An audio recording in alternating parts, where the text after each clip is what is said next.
Selamat pagi Brainers dimanapun Anda berada. Brain Radio kembali hadir menemani pagi hari Anda. Menyajikan berita nasional terhangat, teraktual, dan terpercaya hanya di 107,2 FM Brand Radio, The Best Youngstar Radio. 107,2 Green Radio, the best youngster radio. Brainers, senang sekali rasanya dapat kembali menyapa Anda pada pagi hari ini. Semoga Brainer selalu sehat, bahagia, dan bersemangat dalam menjalani berbagai aktivitas. Berbagai informasi telah kami rangkum dalam news update pagi ini bersama saya Bayu Pradipta. Dan saya Maya Rahmawati, inilah news update selengkapnya. Brainers, berita pertama datang dari Kepala Pusat Vulkanologi dan Mitigasi Bencana Geologi Hendra Gunawan. Telah terjadi erupsi Gunung Anak Rakatau di Kabupaten Lampung Selatan pada April lalu. Selain itu, Hendra Gunawan juga menaikkan status Gunung Anak Rakatau yang mulanya level 2 atau waspada menjadi level 3 siaga. Berita selengkapnya akan disampaikan rekan kami Nuzul Isnaini. Silakan Nuzul. Baik, terima kasih Bayu. Aktivitas Gunung Anak Rakatau sejak pertengahan April lalu memang kembali mengalami peningkatan. Statusnya naik menjadi level siaga pada 24 April 2022. Kepala Pusat Vulkanologi dan Mitigasi Bencana Geologi PVMBG Hendra Gunawan mengatakan, tercatat hembusan asap maupun tinggi kolom mencapai ketinggian hingga 3.000 meter di atas permukaan laut. Peningkatan emisi gas SO2 melonjak drastis pada 23 April, dari 68 ton menjadi 9.000 ton per hari. Hendra Gunawan juga menambahkan, adanya peningkatan pola kecenderungan dari erupsi Gunung Anak Rakatau. Melihat kondisi seperti ini, dari hasil evaluasi dari semua aspek terhadap kebencanaan yang mungkin diakibatkan oleh erupsi Gunung Anak Rakatau ini, ada kecenderungan akan meningkat. Kita tidak pernah bisa memprediksi kondisi gunung, tapi yang kita lihat pola kecenderungan meningkat. Sebagai upaya antisipasi, masyarakat tidak diperbolehkan mendekati Gunung Anak Rakatau dalam radius 5 km. Masyarakat dihimbau untuk tetap tenang serta selalu mengupdate informasi dari sumber yang resmi. Hendra Gunawan juga memastikan PVMBG akan terus berkoordinasi dengan sejumlah stakeholder kebencanaan lainnya untuk mengantisipasi adanya bahaya longsor dari tubuh Gunung Anak Rakatau. Dari Lampung, Nuzul Isnaini melaporkan. Brainers, Lebaran tentunya menjadi momen penting yang ditunggu oleh keluarga.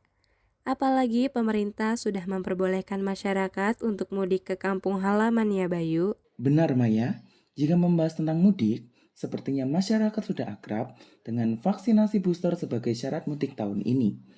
Juru bicara vaksinasi COVID-19 mengatakan, Kemenkes akan menyediakan posko vaksinasi bagi para pemudik. Berita selengkapnya akan disampaikan rekan kami, Muhammad Elanda. Silahkan Elanda. Pandemi COVID-19 di Indonesia mulai mengalami penurunan. Berdasarkan data yang disampaikan oleh juru bicara vaksinasi COVID-19 melalui kanal YouTube Kementerian Kesehatan, Siti Nadia Tarmizi, pada Selasa 12 April mengatakan, indikator penanganan COVID-19 secara nasional menunjukkan bahwa sistem ketahanan kesehatan di Indonesia berjalan dengan baik.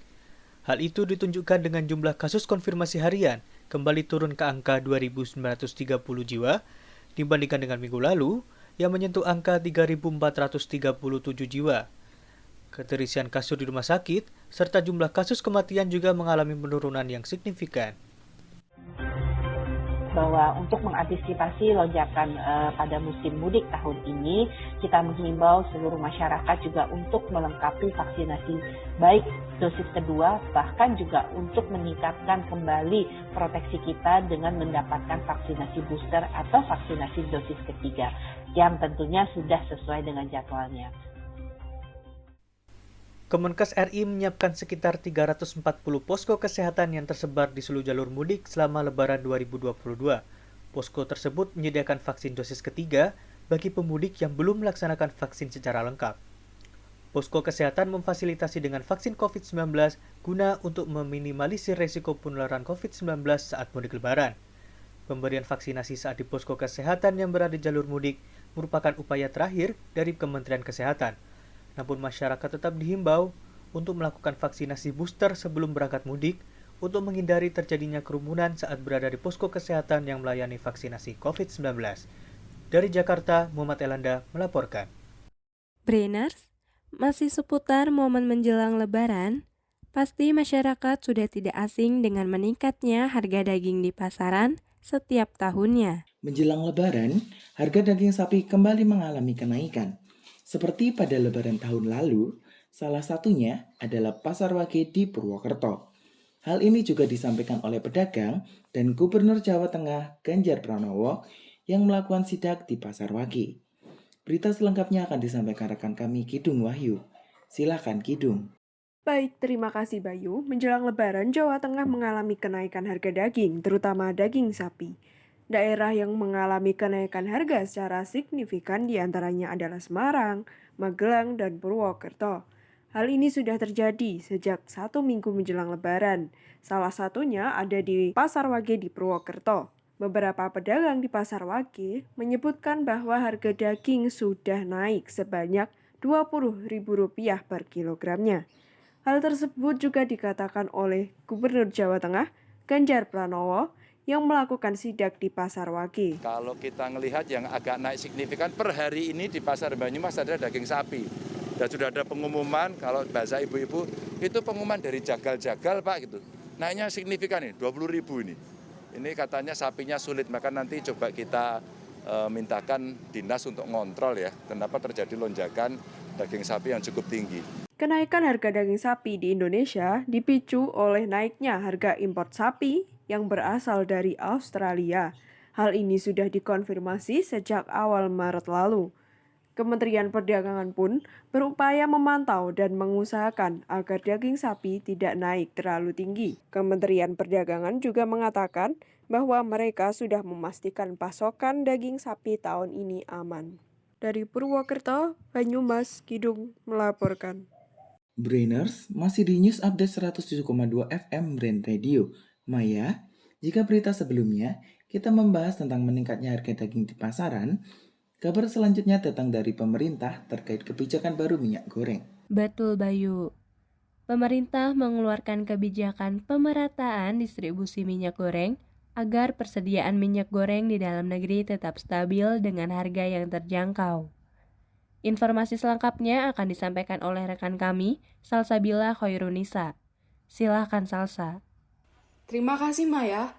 Kelangkaan minyak goreng di masyarakat telah menjadi perbincangan hangat sampai saat ini. Pemerintah juga telah mengupayakan berbagai kebijakan untuk menstabilkan pengadaan stok barang di masyarakat. Namun kebijakan yang telah dilakukan tidak efektif pada pelaksanaannya.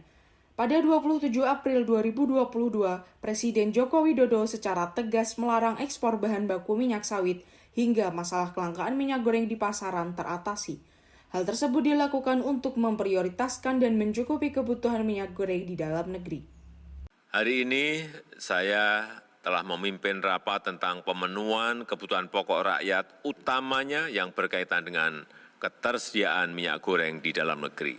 Dalam rapat tersebut telah saya putuskan, pemerintah melarang ekspor bahan baku minyak goreng dan minyak goreng mulai Kamis 28 April 2022 sampai batas waktu yang akan ditentukan kemudian.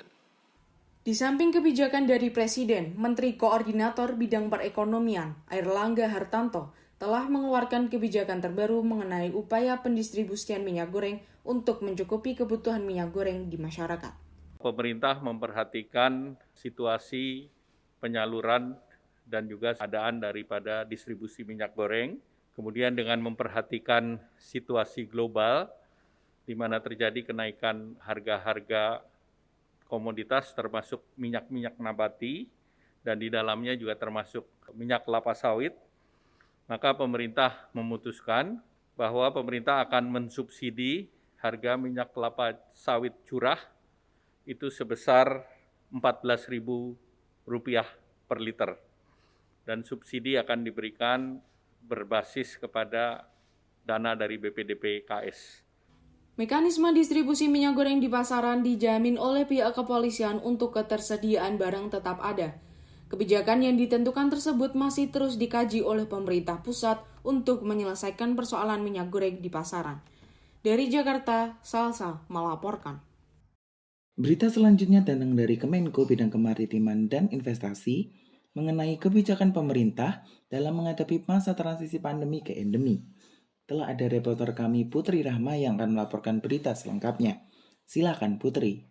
Baik Bayu, melihat angka kasus harian COVID-19 yang sudah sangat rendah, saat ini Indonesia sudah memasuki masa transisi pandemi COVID-19 ke endemi. Untuk itu, pemerintah memutuskan membuat kebijakan baru menghadapi masa transisi.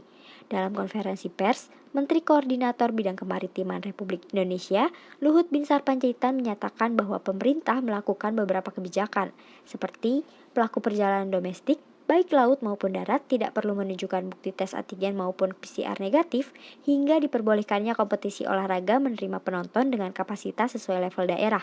Dalam rangka transisi menuju aktivitas normal hari ini, pemerintah akan memperlakukan berbagai kebijakan sebagai berikut. Pertama, pelaku perjalanan domestik dengan transportasi udara laut maupun darat yang sudah melakukan vaksinasi dosis kedua dan lengkap, sudah tidak perlu menunjukkan bukti tes antigen maupun PCR negatif. Seluruh kegiatan kompetisi olahraga dapat menerima penonton dengan syarat sudah melakukan vaksinasi booster dan menggunakan Peduli Lindungi. Luhut juga mengatakan Bali siap menggelar kebijakan tanpa karantina bagi pelaku perjalanan luar negeri dan sudah disetujui oleh Presiden Joko Widodo. Dengan syarat, PPLN dapat menunjukkan kode booking hotel yang sudah dibayar minimal 4 hari atau menunjukkan bukti domisili di Bali bagi WNI. Dan pemerintah tetap mewajibkan tes PCR saat kedatangan. Dari Bekasi, Putri Rahma melaporkan untuk Brain Radio. Masih seputar Kemenko Bidang Kemaritiman dan Investasi Luhut Panjaitan. Berita kali ini Menko Bidang Kemaritiman dan Investasi Luhut Panjaitan yang mengadakan pertemuan langsung dengan pendiri Tesla, Elon Musk, di Gigafactory, Texas, Amerika Serikat. Saat ini kami telah terhubung dengan Pradia Tirta yang akan melaporkan berita selengkapnya untuk Brain Radio. Silakan Pradia. Baik, terima kasih Maya.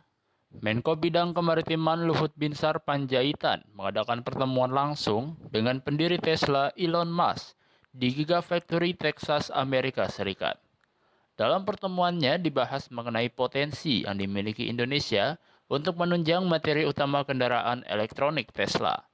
Elon Musk sangat tertarik dengan potensi yang dimiliki Indonesia dan sangat berminat untuk menindaklanjuti pertemuan tersebut.